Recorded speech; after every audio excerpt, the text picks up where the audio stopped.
Bueno, vamos a empezar. Buenos días. Good morning. If we can get down to business. Some members are on their way, but we have a lot to get through today, so I'd like to start at least with the preliminary business.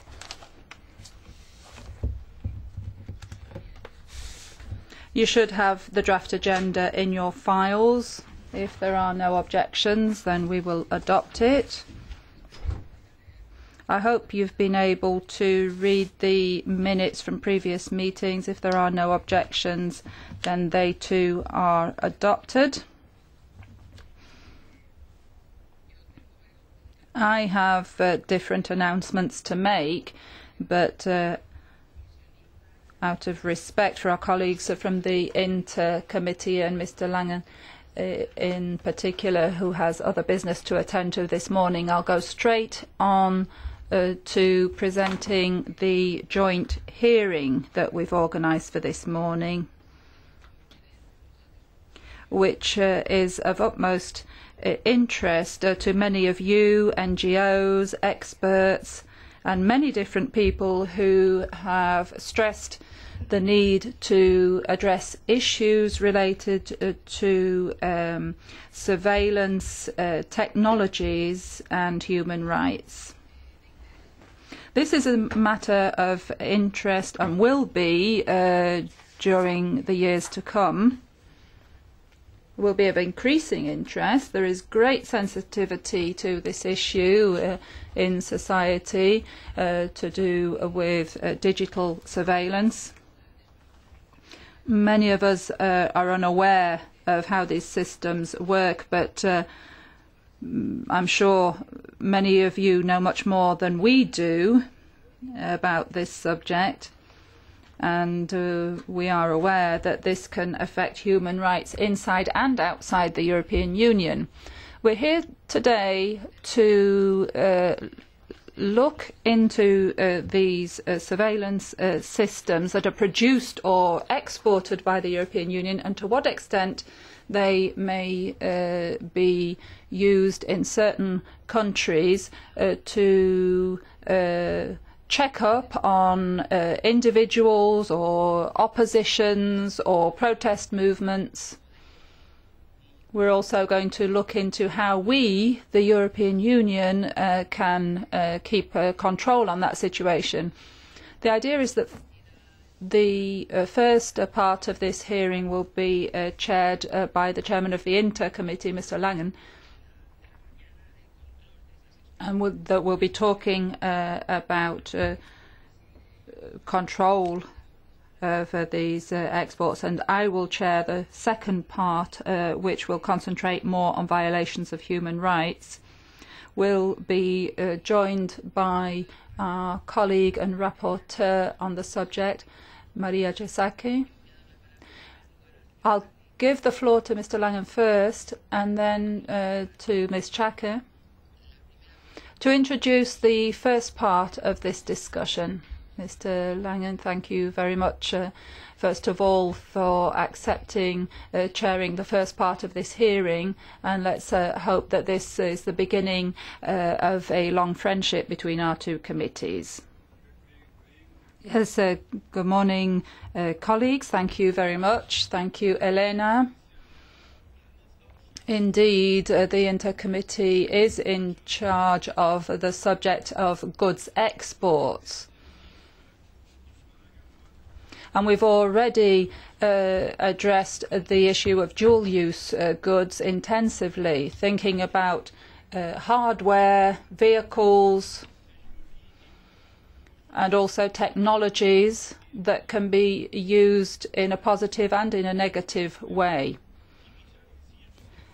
Given the progress of digitalization, software and hardware and knowledge are issues that we're focusing on in the context of export of dual-use goods. I think it is essential to say that we in the European Union don't want to be responsible for goods being exported from the EU and being used for violations of human rights. And in particular with software, hardware and knowledge, we have this very strong ambivalence. They can be used to bring pressure to bear or to affect freedoms, as we saw with the Arab Spring, or protectionism. They can also facilitate trade. They can also be used for propaganda purposes or for strengthening know-how. They can also be used for surveillance and also to carry out legitimate security measures. They can be used for industry or the protection of intellectual property rights. So a very broad range of possible uses for this new software, hardware and knowledge. So indeed, in the first part of this hearing, we'll be talking about exports of these goods. Before we ask the experts, I'd like to give the floor to Ms. Schaake, the rapporteur. Thank you so much, and welcome everybody to this joint hearing. I would like to thank the chairs of the Human Rights Subcommittee and the Trade Committee for hosting this important event and looking at the overlap of concern between human rights and trade. It's very important that we have an opportunity to hear from experts and to get input for the work that we'll be doing together and that I've been working on since 2009, digital freedoms and how the trade in technologies and how the development of technologies impact human rights. And I'll come back to you for input for the new report that I'll be working on in the Human Rights Subcommittee that reflects on the issues that we'll talk about today. I think it is essential that we also underline the opportunities to advance and develop human rights through the use of new technologies in a globalized context with the availability of the internet and all kinds of rapid developments in the field of technology. It has helped access to information, freedom of expression and assembly also online, but it has also empowered citizens that through technology they've been able to observe elections. It has changed education and media and access to knowledge in that respect. So I don't want to forget to mention that technologies have definitely helped advancing human rights, and the EU should play a more active role in this. But we cannot do so without acknowledging the risks for human rights in the absence of smart policies that take into consideration the rapid developments of technologies and how the trade and proliferation of these technologies impact human rights all over the world. We have many valuable lessons from events in the recent years, such as the Arab uprisings or the NSA revelations, which have shown that intrusion and surveillance technologies have harmed the interests of people, their safety and their universal human rights. We've also learned that hacks that have been performed into critical infrastructure systems in the EU and the US have often been done so with the help, with the help of EU and US-made technologies. So we have to acknowledge that there is a proliferation, the spread of these technologies all over the world, and that it is easy, likely, and happening on a daily basis that dangerous technologies that can harm both human rights and our strategic interests can fall into the wrong hands. Now, today we're focusing on the impact for human rights in third countries, but that doesn't mean that there are not legitimate questions to be asked around surveillance and mass surveillance and intrusion technologies in the EU. And I personally always focus on the links between internal EU policies and the EU in the world. The chairman also mentioned the impact on corporate espionage, the stealing of trade secrets, which happens in third countries by third country actors and should not happen, if you ask me, with EU-made technologies. So I think today is a perfect opportunity to learn and get input to develop these updated and smart policies that reflect the technological development in our trade and human rights policies here in the EU. And it begins by acknowledging that we have to integrate the role of technology, not to present unnecessary burdens on small and medium-sized enterprises or to hamper legitimate trade, but to avoid strategic risks. And member states of the EU that are almost all members and signatories to the Wagner arrangements have acknowledged the need to update export controls with new technologies. And I think multilateral standards should be what we aspire to, but the EU can take a lead, and we anticipate an update of the dual-use regulation. We should certainly make sure that we're a credible global player, also based on values and not just a major economic player. We have to have targeted policies that are not preventing legitimate use of technology. In fact, perhaps those should be enabled so that people, human rights defenders, journalists, dissidents, activists, can also actively protect themselves from surveillance practices, for example, through encryption. We need to be smart about the fact that a lot of trade in these technologies happens in non-tangible ways. These are not containers full of goods that are shipped across borders, but the click of a mouse can help the transfer of technology across the world that can have very severe impact. It is important that we do this on the EU level. We are dealing with a global market, with global supply chains, global end users, and we're dealing with a World Wide Web. And so the EU is the platform, the level at which we should enforce the rules that we have, also to ensure that there is a level playing field, and the same rules apply to companies from each of our member states. It is important to focus on the trade aspects of technologies to avoid violations of human rights by looking at the transaction. Who buys? Who are the buyers in the market of surveillance and intrusion technology? And which technologies do we think can be traded legitimately to these actors and which should not be traded or not to certain governments, law enforcement agencies that use them to violate human rights? We should look at the ever-changing context to assess whether or not trade is legitimate. We've seen all over the world that situations can change rapidly. Crackdowns by governments on legitimate peaceful demonstrations, for example, can happen overnight and can change the context and the legitimacy of trade. So I think we need flexibility in our regulations and regular updates to continue to assess the standards of the technologies and the context within which they are going to be used. This will also require better integration and cooperation between different departments in the governments of our member states and in the EU, so that, for example, defence departments are not making one decision and trade departments or human rights departments are making another. In the development of new technologies, we should look at impact assessments and also foster innovations in this market. I strongly believe that from a trade point of view, advancing human rights by baking it into technologies can really be a competitive advantage. We've learned this after the NSA revelations, that there is an increased demand for example, privacy-enhanced services. So I'll end my short remarks where I began. I really look forward to learning from the experts that we have here this morning. I think we have a great panel, and I want to thank again the chairs of the Trade Committee and the Human Rights Subcommittee.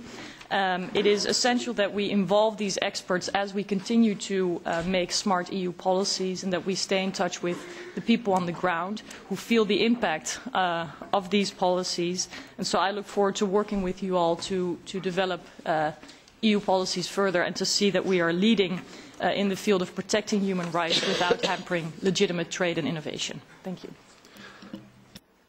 Thanks to our rapporteur, Madame Schaake. Now we have three experts, and I will give them immediately the floor for 8 minutes each, and then I open the floor to the members to allow questions. Only 1 minute per member, so because our time is limited. Firstly, I'm glad to introduce to you Mr. Ben Wagner. He is coming from the University Adriana, and he is from the Center of Internet and Human Rights. Thank you very much, and good morning. I'd like to thank the Droit and Inter committees for holding the session, but also the numbers of people in this room. I think at this point there are no free seats left and people are standing to be able to hear this. So thank you for standing and for listening to us. I think it's an important issue and it shows the interest both in the EU and on this issue in moving forward. If you could move to the next slide, please. This is how we got here. These are people demonstrating outside an Italian company because a European surveillance system, a conglomerate, had been delivered to Syria in 2011 during the uprising. This was at the time discovered, if you move to the next slide, by investigative journalists. This was not the case that governments were entirely aware of what was going on. It needed whistleblowers, it needed journalists, it needed NGOs to show and to demonstrate what was happening and to start a public debate on these issues. If you move to the next slide, we can also see that there are targeted surveillance systems being used against activists around the world, and they've spread to many of the worst places, as we can see on the next slide. There's many countries, there's many parts of the world which are using these technologies and where they're being used against human rights defenders. The interpreters are complaining that I should speak a little bit slower. I apologize also to the people in the room. If we move to the next slide, you can also see that they haven't just spread, but again, we have the same whistleblowers, activists, people putting this information out into the public. It's not the case that the public regulatory frameworks were able to understand this and fully respond to this. And just to not give examples just from Germany, if we move to the next slide, you can also see this is, again, Syria, and we have two French companies. On the next slide, you'll see FIDH, a leading French NGO, which has been responsible for bringing trials in regard to complicity in torture against two French companies who are directly responsible for mass surveillance equipment. I think we can see that this is a very serious problem. And again, the question is, how did we get here? How did we get to this point, and what developments have led us to be in a position where we need to have this conversation?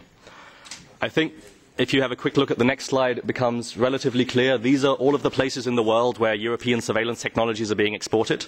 And as you can see from the map, it's quite a lot. There are many different parts of the world which are having these technologies exported. And if you look at how this happens, if we move again to the next slide, this is an overview to just give you an idea of regulated versus, up until a few weeks ago, unregulated surveillance technology exports. And you can see that the blue bar represents the license exports, so the things that fall under export controls and licensing agreements in Germany from the years of 2011 to 2010 to 2013. And the red bar that you can see increasingly growing is just one German surveillance company, one single surveillance company whose documents were leaked onto the internet and who did not believe that they were covered by German export control laws, as a result just exported to the world. And when you see that comparison, I think it's relatively obvious that there's some kind of regulatory issue there, there's some kind of regulatory problem that needs to be fixed. If you move to the next slide, you can also see that this is not just an individual focused issue, but it targets whole countries. This is the Tunisian surveillance infrastructure that I've spent a lot of time working on, and shows quite clearly that there are European companies involved in every stage of the process. If you move to the next slide, you'll see that there are different layers of this filtering, from web filtering to censorship of the internet, all the way through down to hacking attacks. And each stage in the way, the Tunisian government received support from European companies and also support from different actors to not just to export, but to support, develop and maintain their systems. So there's an ongoing relationship in all of these cases. It's quite sad to say that in these cases they even received a discount in return for being allowed to test their surveillance systems on the Tunisian population. That's the state of export controls up until a few weeks ago, up until we managed to make a few small changes that allow us to say, as of 3 weeks ago, there is a slightly different export control framework in Europe. And then, if we move to the next slide, why should we care about this? Why should the members of this committee care about this? I think they've made fairly clear, and particularly thanks to Marietje Schaake and also Ms. Lochbihler for pushing on these issues and maintaining important leadership in this committee. But at the same time, I think the question is, if everything is surveilled, what difference do additional technologies make? I think the difference that we have now is that victims of surveillance are speaking out. People from different parts of the world are showing what has happened. They are demonstrating to the world that they can have a voice and that they can be heard. And also, as we see on the next slide, we have better documentation. This is a Human Rights Watch report, but there are many others demonstrating the negative human rights impacts of surveillance. and we are beginning to understand the technologies that come from different parts of Europe, just what effects they're having on third countries and just what human rights impact these technologies have. And as harms are documented, we should also add that there's a coalition that's been put together of many NGOs, which I believe are also present in this room and will be speaking on the second part of this panel, from all of the large human rights NGOs around the world, which have taken on this issue and also begun to understand the harms and the consequences as a result of this. This has also led to considerable policy change. So, as was mentioned already, at the end of 2013, the Wagner arrangement updated its lists and attempted to include both targeted and mass surveillance into its lists. And while you can have some conversations about the definitions, it's certainly an attempt to respond to these challenges and these issues. And it's also the case that the EU has been, as part of its process of updating the dual-use regulation, integrating quite seriously these concerns. I was just having a conversation with the industry representatives here that this debate has become one of the key debates in the update of this reform, and I think that it's important because it also demonstrates that the EU has taken human rights concerns seriously, not just in areas of human rights, but also in areas like trade and external action. And I think that's extremely important. And then if we move to the next slide, we can also see that there are still companies out there which are doing this. But these leaked documents that we've received also show that in these cases, these companies, even the worst offenders, are starting to respond to these regulations. They've actually included end-user license agreements in their new contractual agreements that they have with some authoritarian states around the world to ensure that there's at least beginnings of attempts to comply. So, things have changed. But I don't want to pretend like everything is fantastic and that there are no further steps that can be taken. There have been some mentioned already. And I think the first and most important one is transparency. We still have a situation where all of the debates about export controls take place behind closed doors to a great extent. That's not necessarily the case in the EU, and we've had many open forums here, but certainly at the level of Wagner, things are arranged between murky, unclear, different government agencies where you're never quite sure who's responsible. And I think that's a serious challenge both for the accountability and also the transparency of the regulatory process. I realize these are international negotiations, but there still needs to be a way found to involve civil society better in this process and to ensure that citizens understand what's going on. And that separately from that, if you move to the next slide, there's a whole issue around encryption. I believe it's not necessarily going to be covered here in greater detail, but I think it's important to emphasize that dual-use export controls still attempt to control encryption, and I think that's an unacceptable and unreasonable restriction of basic human rights. When we accept and understand that encryption is one of the few ways that exists for human beings to protect themselves from mass surveillance, as we've become well apparent in the last few years, is rampant and happens both by public and private actors around the world. Encryption is the only way that individuals have to protect themselves. It's unreasonable and unacceptable that governments should try to regulate this. And finally, and there's a last point, it's a point about, if you just click through this, definitions. So just go to the next slides. There have been, perfect. There have been many different definitions that have been thrown around and discussed in different forms. Wagner speaks about cyber tools. The EU Commission speaks about human security, civil society speaks about surveillance technologies, and I think it's important to remember that these are all different definitions that often talk about different things, and that when we have conversations about each other about what we're regulating, we need to be as clear as possible about what needs to be regulated, who wants what to be regulated, and how we can ensure that these definitions are both clear and effective to the objective that they're entailing, which is to promote a human rights agenda within a wider trade policy that, as the chairman already suggested, the EU should not allow human rights violations to happen through the export of technologies of any kind from the European Union. Thank you very much. Thanks a lot for this very fast and inspiring and in-time presentation. Thanks a lot. And now I give the floor to Mr. Christian Horchert. He is IT security consultant and member of the Chaos Computer Club, a very famous computer club in Germany. I have a written speech, so I read that from a paper. Dear members of European Parliament, dear ladies and gentlemen, we would like to thank you for the invitation to this public hearing. Since 1981, the Chaos Computer Club deals with civil liberties in the digital world, and we appreciate the efforts of the European Parliament to address surveillance as an important human rights issue.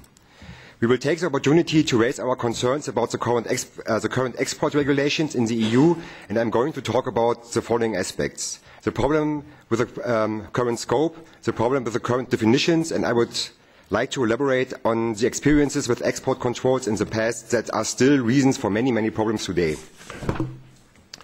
First of all, there's a problem with scope. Export controls work with very well-defined goods such as lethal weapons, for example. But it gets complicated once we talk about so-called intangible transfer of technology, such as technology to cope with insecurity in the digital world. ICT security is based on research, audits, discussions and knowledge transfer. We see very often that a problem that looks like a minor issue gets well understood due to discussions and bring the real problems to light. Security research is mandatory to increase resilience of any and all ICT systems and to build protective measures in order to limit the harm done by successful attacks. In order to do research, we need to work with real-world vulnerabilities as examples. So-called intrusion software plays a major role in aiding security researchers executing these very tasks. Open discussions about vulnerabilities are required and consequently the use of tools to exploit them to show what the problems actually are. In the daily work of security researchers, there's very often the need to show customers what a problem can cause. It's not enough to say there's a problem. The reason is that in order to fix problems, there is a need to write and test code before it gets deployed and distributed. This is time-consuming and expensive, and if a problem can't be proven, the customer can't and won't react in the right manner, which means fixing vulnerabilities in software. Developing exploits is one of the most important ways to improve security of hard and software as of today. One very common way to make software stronger is try to break it. And we rely on exactly the tools that are defined in the current export controls dubbed intrusion software. These controls simply describe base principles of how ICQ security actually works. Which brings us to the second concern, the problem with the definitions and the language used by the Wagner arrangement. The current update of the EU export controls covers many very common and essential techniques used throughout software engineering, not only those which is unique to malware or attack tools. For example, software meant to test the effectiveness of intrusion detection and monitoring tools falls within the definition of intrusion software. These techniques are used by computer security products, remote management software, antivirus, enterprise reliability and monitoring software and operating systems. They are also used for security-related research and audits as ordered by SMEs as well as multinationals or governments. Vulnerability finding software must generate intrusion to be effective and able to prove insecurities. An effective and appropriate definition would focus on the capability to obtain sensitive user data from a targeted system. The term used for this is exfiltration. Surveillance is about receiving data. The condition of being surveilled does not exist without data being sent or be viewed or accumulated. It's like defining theft as trespassing or unwanted proximity. Theft is about taking property without permission, not about proximity or entry. Even though it does sometimes involve trespassing, it is not defined by it, and including it would only muddle matters. Exfiltration is what in fact distinguishes security research and audits from surveillance. The current updates of export controls also defines technology for the development of intrusion software, which is even a meta good to be controlled, and it is unique in the whole Wagner arrangement. At some point, there's exactly no real difference anymore between goods that help developing intrusion software and goods to counter intrusions and to develop and improve security-related software. Security research follows a general pattern of software engineering, but controlling technologies of software development and automation is extremely broad and contrary to principles of software engineering itself. Exploits are both result of unintentional computation and a foundation to improve meaningful technical security.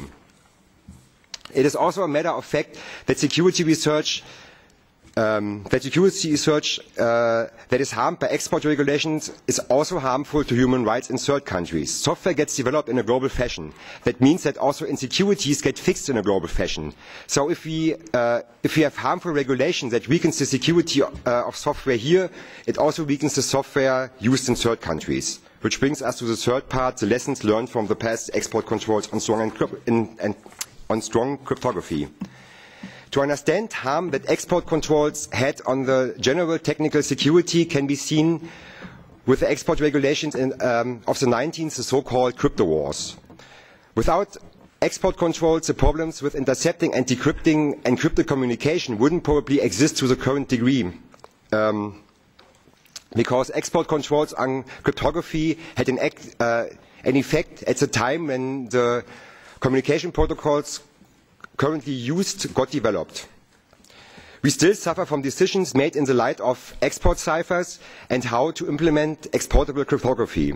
These export controls had a tremendous chilling effect on innovation in the field of secure communications, and it is inevitable that export controls on an overly broad type of intrusion software will have an even more negative effect on the security of ICT systems now and in the future here and elsewhere. To summarize my presentation, in order to make software secure, we rely on open discussions and examples such as exploits and intrusion software. There is no meaningful distinction between software to break a system and to secure it, because it is not even two sides of a coin, it is the same side of the same coin. We already had a tremendous negative effect on technical security because of export controls on cryptography in the past, and we are going to do the same fatal mistake again. In case you still think that export controls cause more good than harm, the right way to go, we propose to distinguish intrusion software from exfiltration. It should be clear that only the latter gets controlled, but the tools that are essential to securing technology are not.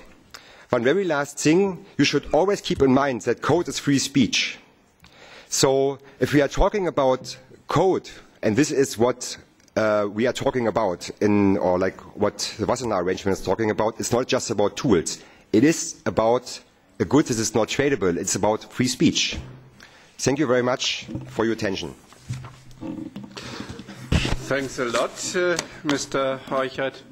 So we had a view from the scientific point of view, from the users, more in the direction of the free use of software. And now we have the chance to hear the industry. And I'm glad to have Mr. Magnus Nordeus with us. He is issue manager for export controls from Digital Europe. Please. Thank you. Dear co-chairs, Mrs. Valenciano and Mr. Lang, fellow panelists and members of the Parliament and other participants. It's a really crowded room. It's very interesting to see. My name is Magnus Nordeus, and I'm here on behalf of the digital technology industry in Europe. As Mr. Lang said, I am the issue manager for export controls at Digital Europe, and I cover, among other things, the export control policy review that is carried out in the EU at the moment. I'm also the senior group legal counsel for trade policy and compliance at the Swedish telecom company Ericsson. Digital Europe brings together information technology, communications technology, and the consumer electronic sectors in the EU. We represent 59 international companies and 36 trade associations in the EU, representing more than 10,000 businesses and 2 million employees. To begin with, I would like to thank you for inviting me to this hearing. We hope that the industry view on this topic will be helpful, drawing up the future export control system in the EU. And we are always happy to share information whenever needed. First, a few words on the broader ambition of the Commission's export control policy review. Out of the many important proposals, we would like to especially mention a few. Looking at today's economic situation in the Member States and tough competition in the global industry, it's imperative that the resources for export controls are spent on the most sensitive items, while less sensitive, for example, items widely available on a global scale, could be exported with less restrictions. This can, for example, be facilitated with so-called general export authorizations. Such streamlined authorizations would set the proper level of control for foreign available products and also ensure a similar handling in the 28 member states. a level playing field within the EU, as pursued by the Commission, is of course key for an efficient export control system in the EU. In this regard, we encourage the EU to consider a broader range of general export authorizations, especially for cryptography, as mentioned by both Ben and on the other end of the table here, and semiconductors and intra-company transfers of research and development, R&D. European companies often work with R&D on a global level, and technology transfers within a company should be facilitated effectively within the export control system of the EU. Finally, the EU should be a role model for the global export control system and make sure that the European industry can leverage on its comprehensive internal compliance programs and extensive preparatory work when it comes to export compliance. European companies often compete on a global market and are affected by a variety of export control systems which are not harmonized to international norms. A well-balanced and efficient export control system in the EU can actually strengthen the competitiveness of the European digital technology industry.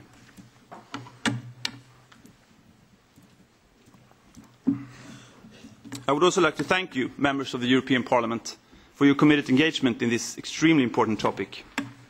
I believe that there has almost never been more focus on trade controls and economic sanctions than at this point in time. Besides the traditional nature of export controls as an instrument for non-proliferation, we also see other areas of concern entering the agenda. In the footsteps of WikiLeaks and Edward Snowden, we see an increased focus on cybersecurity. And today's topic, human rights, have seen a well-needed increase of attention, especially in the aftermath of the Arab Spring. I would like to first of all emphasize that Digital Europe is committed to protect human rights wherever they are not granted in full. In fact, many Digital Europe companies and members have introduced their own due diligence programs, applied new policies and principles, and also integrated human rights into their corporate culture, while respecting the Universal Declaration of Human Rights and the UN guiding principles on business and human rights.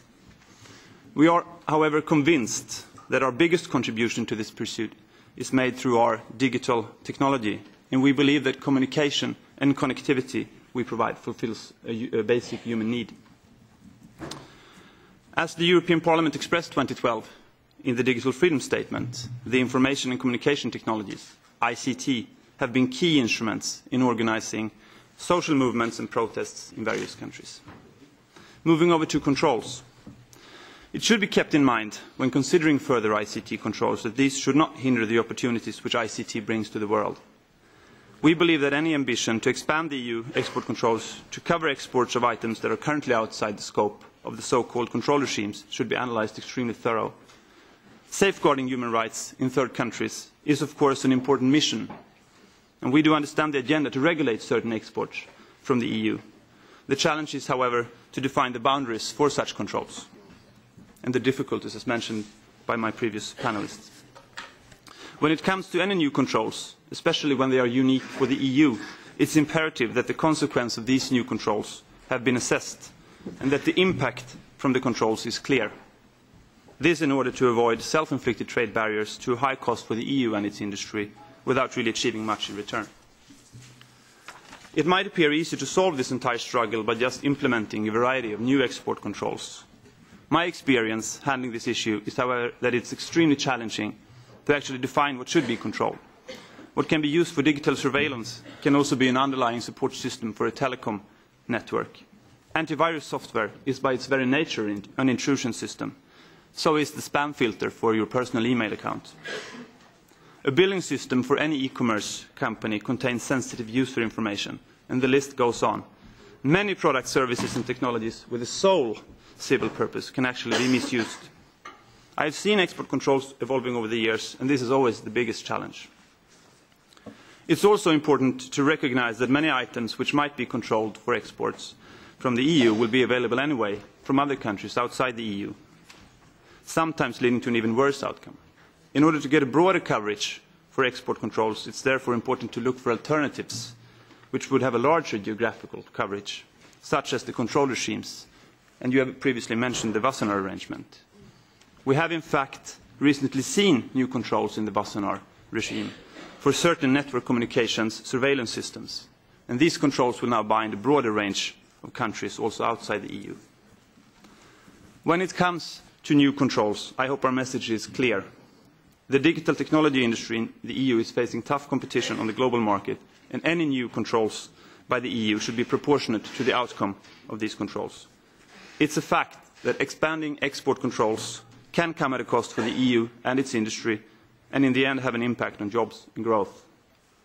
When pursuing new controls, we therefore urge you to ask upon the Commission, as part of the preparatory work for a proposal for regulation, to provide a detailed impact assessment and analyse the situation. What will these new controls achieve? What will be the effect? And what will be the cost for the EU and its industry? Having said that, we would also like to highlight many other aspects of the ongoing export control policy review, as I mentioned before, such as the Commission's proposal to reduce the differences between Member States through a greater harmonisation of practices and procedures. We would also like to emphasise the importance of a streamlined control process for the least sensitive items through additional general export authorisations, for example for encryption, semiconductors and R&D. And we really hope that the EU will continue to show leadership when it comes to the export controls of the world. We are looking forward to a continued dialogue with all of you, and thank you very much for your attention. Thanks a lot. And now the floor is open for the members. Yeah. I have no request at the moment. That surprised me a little bit. Mr. Rubik and Mrs. Ja, recht herzlichen Dank für die. Thank you very much for the very interesting presentations. I simply want to mention that in the Parliament, in the STOA committee, we have been conducting a study about mass surveillance, and we deal more with the technological issues. And I would like to suggest that you use these particular studies. There are clear definitions with regard to the various different aspects, and the logistical work that has been done has been of major importance. So I just wanted to point that out to you. Thank you very much. Ja, vielen Dank. Vielen Dank an alle Panel. Thank you very much. I wanted to ask whether it would be possible for these particular presentations to have something in paper or in an electronic form. It isn't necessary in all languages, but in English it would be useful to have something. Now, a question out of my ignorance. I'm no specialist in this particular. My age doesn't help either. But I have that feeling that all of these technologies or these efforts in order to control a particular segment, as reasonable as this might be, there are certain implications and consequences which have to be taken into consideration because they involve control in other spheres of data, for example, personal data. And I was wondering how one can demarcate all of this and separate all of this, or how all of this can be dealt with. Perhaps you could briefly explain all of this to us. Thank you very much, Judith. That was Madam Sechnalova. Trying to listen to both Mr. Wagner and Mr. Borchert and trying to grasp what they're saying, I think they say opposite things. And I'd like them to, but I need some elaboration there, because my understanding is we've been dealing in this house on dual goods and the fact that we've been exporting intelligence to countries like Libya, Tunisia, Egypt, where human rights activists have been oppressed. And we thought we were doing the right thing there. I'm listening to Mr. Borchert, who argues that that is actually not a good idea. Now, I really would like the two men to, in a nutshell, in language that I understand, without bits and bytes, honestly, to explain this to me again, because we've got the key issue here on the table, and I didn't yet get it. Thanks a lot. Madame Rodriguez. Bom dia. Obrigado pelas apresentações. Eu, de facto, tive a mesma sensação, que não foi claro para mim as vossas exposições por serem... Well, I think that things weren't sufficiently clear for me. The presentations seemed to contradict each other. I had the impression that human rights have become subordinate to economic concerns, and the restrictions on exports. So I'd like some more detailed information. I think it's very important that we tackle this at the European Union. It's a human rights issue, after all.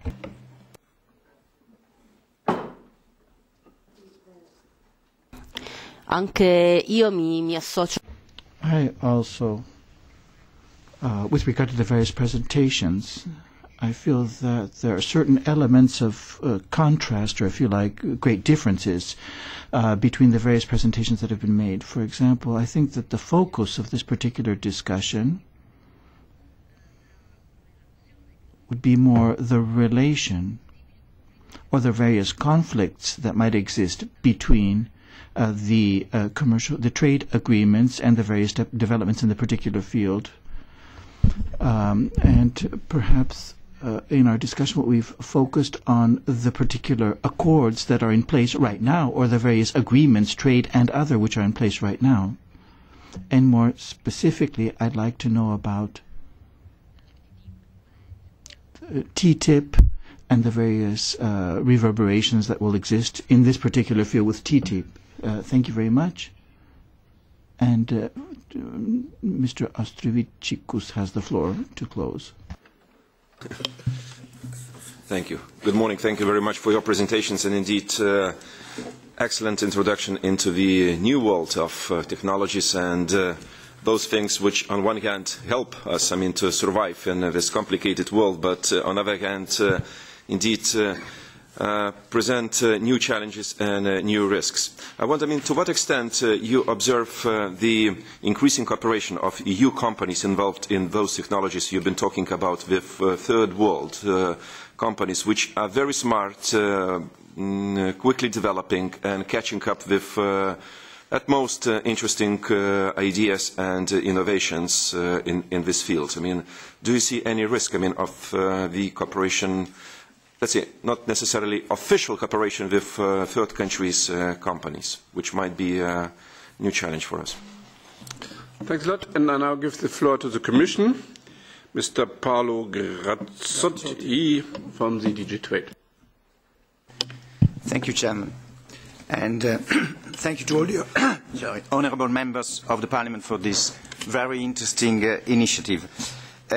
First of all, from the Commission side, we would like to focus on what we share with those that have spoken. So we share entirely the Parliament's concern and the Speaker's concern regarding export surveillance technology that could be used in violation of human rights, and in taking action to address this important issue. And here I would first like to focus on what we have done already. Mr. Wagner referred to that. We have, since a few weeks, managed to get into force a regulation that hopefully will make that blue line longer to catch up to the red line in the graphic that you showed.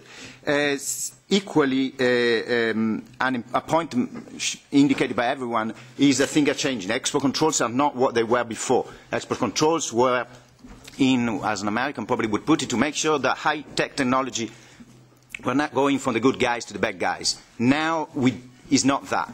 The scenario is much more complex, and we need a much more flexible approach. And here I would like to thank Honourable Member Schaake for their very good points on the need to regularly review regulation. This is what we are trying to do. We have in place a review of the export control regulation. We are going through now an impact assessment for which we have asked the support of the scientific community for basing our regulation, which will come, our proposal which will come to the best knowledge.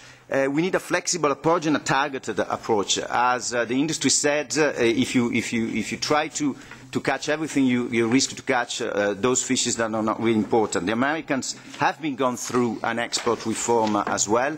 They are very good at having slogans, and I think they have a good one, which is we need to build a very high fence around a smaller garden to make sure that we address the real issue. That's why we focus on the export control, on the general authorizations, and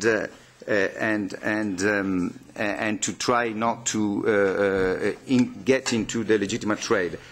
Human rights is difficult, as we have heard. This contradiction is true to a certain extent, but the contradiction, in my view, relates particularly to the fact that it's very difficult to understand what we need to control when, and we need the expertise. We are trying, the Commission, we are setting up a high specialized expertise with the Member States, with the stakeholders, with the industry. We have been trying to tap as much as possible in the knowledge and experience that is there to ensure that. Most importantly, the stakeholders, both the producers, the traders and the NGOs. We need information to make sure that we address the right threats. There's a risk as well, as someone said, that if we control in the European Union, others might fill the gap, put in the way. But it's becoming more and more evident that in order to participate in the global high-tech industry, you need to be part of the export control community. And if you look at what China is doing today in this field and how they relate to the export control community, they try, even without being part of the regimes at this stage, it's quite industry. I won't comment, on the other hand, on the TTIP and US. Surely they got both human rights and other concerns there which are not subject to this discussion. So I would just like to thank you and shorten for this opportunity of this public hearing, and looking forward to working with all of you in the future. Thanks a lot, and now give the floor to the expert, maximum 3 minutes each. Mr. Wagner. Thank you very much. To respond to the different points that were mentioned, I think that the issues that we've been discussing here do challenge, in a similar way, I'm slightly more free than the Commission to speak about things like TTIP, but more generally the trade agreements that the EU has. We need to ensure that there's a general acceptance for trade and for the way trade works and for trade as a mechanism by which Europe exists and acts in an international community. And there I think it's correct what another member of the subcommittee mentioned here, that human rights are in danger of becoming subordinate in relation to industry interests. And so I think it's important that we ensure that in regard to all of the things that we're dealing with and all of the issues that we're discussing, that human rights, when properly implemented within trade agreements and effectively implemented, actually increase the legitimacy of trade as a mechanism for the promotion and protection of human rights, rather than as a hindrance. And I think there's an important balance there that needs to be made. In regard to the suggestion by Ms. Sargentini that there's sort of a fundamental opposition between the speakers, I don't think that that's as strong as it seems. I think that for the most part we agree. I think you've heard from industry, from Mr. Horvath, from myself as well, that we see issues with encryption and with certain types of technologies that can empower individuals. And we also see issues related to human rights and how human rights are implemented. And then there's a question of definitions and which technologies should or should not be included. And I share the concerns of many researchers who then say we need to ensure that research and development can remain possible and can remain a fundamental pillar of what Europe is and does. How that's then implemented by Wassenaar and how that's then implemented by the Member States is not a thing that I can choose. So I think it's important that that's considered. From everything I've heard from the Commission, that's what they're doing. And from everything that I hear from industry is that that's what's happening. But I think it's important that we ensure that as the implementation process of regulations that have now been enforced for 3 weeks takes place and is ongoing.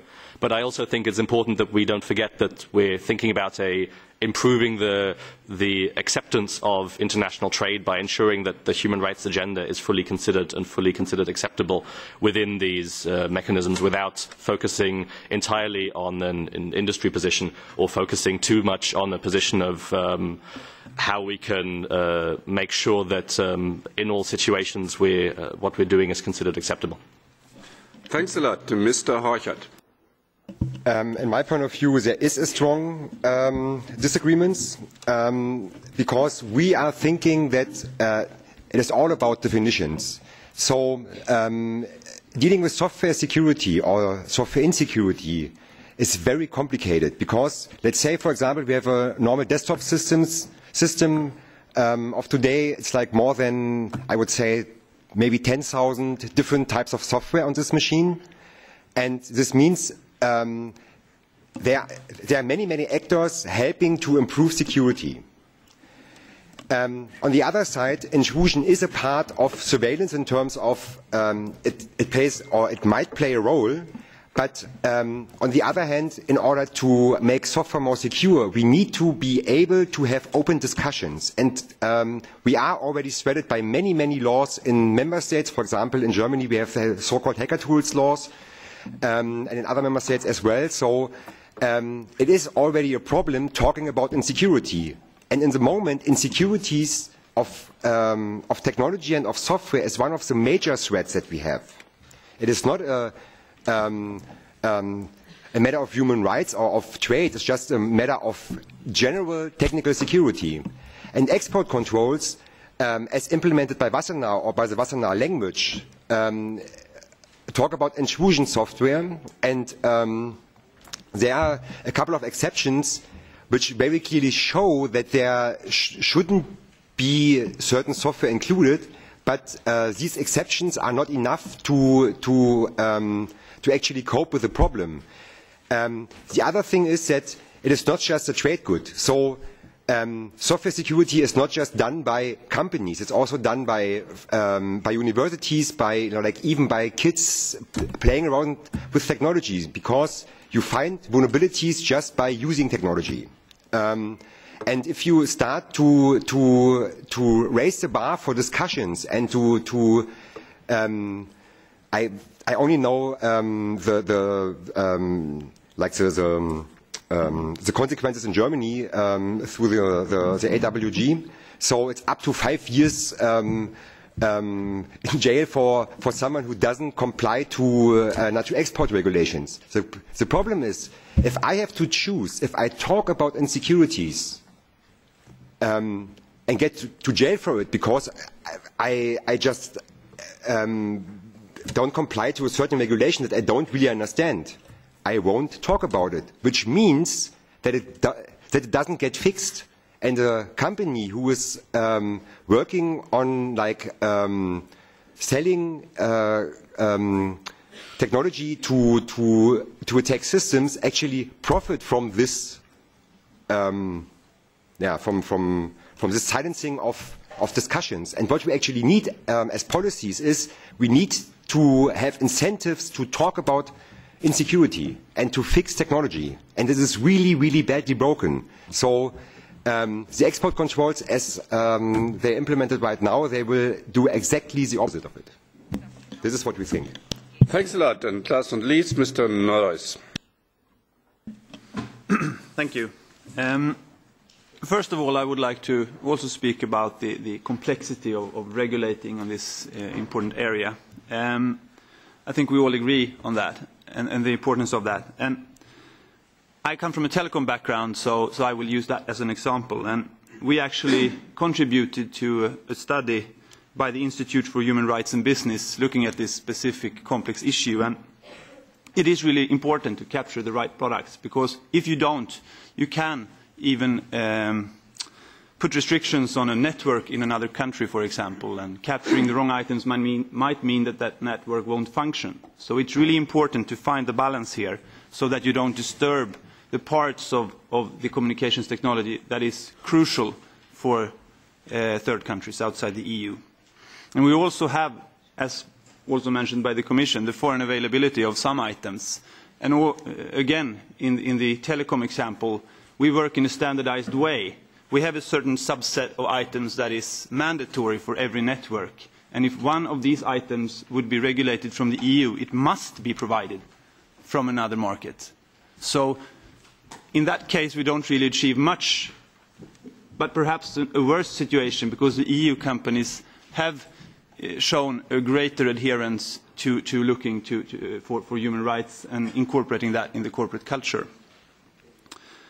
And also, looking at the global export controls and the foreign systems, it's really important that the global world has one system. It's really complicated to administrate export controls. For example, Ericsson has 1.2 million products. If we would have to classify these items according to 100 systems, it would be the only thing we did. So that's why we're pointing at the EU to continue to show leadership and show the world that the EU system is the one to use. And that might also spill over and help the rest of the world to follow our ideas on other controls in this area. And also to address the question on companies and economy, and if these two areas are contradictory to each other. It's my experience now, as I said in my presentation, that companies now go beyond the regulations and regulate themselves by internal policies and procedures. And that shows that this topic is really complicated and you need to focus on more than one area. Export controls is one area. Other areas is to force the companies to implement other programs to show integrity and respect for human rights. And finally, I think it's not only important to focus on the most sensitive items, like the ones we are looking at today, it's as important to focus on the least sensitive items in order to facilitate for a competitive EU industry and to get EU to focus on the most sensitive items and let us export the others more freely. And the quote is really good. And I also heard the quote, diamonds and breadcrumbs. If they are regulated in the same way, what do you think will be smuggled? So, yeah, thank you. Thanks a lot, ladies and gentlemen. Thanks a lot to the expert here to give us input. And I'm totally convinced that the hearing and the upcoming INI will be a good input for the discussion on the future dual-use legislation we expect for a long time coming from the Commission. I hope we'll get it in this year, and there will be a further cooperation between DROIT and Inter to have a common view on this future regulation. Thanks a lot, ladies and gentlemen. Unfortunately, I have to rush now because Inter is starting. Good luck for the second part. Thanks a lot. Thank you very much.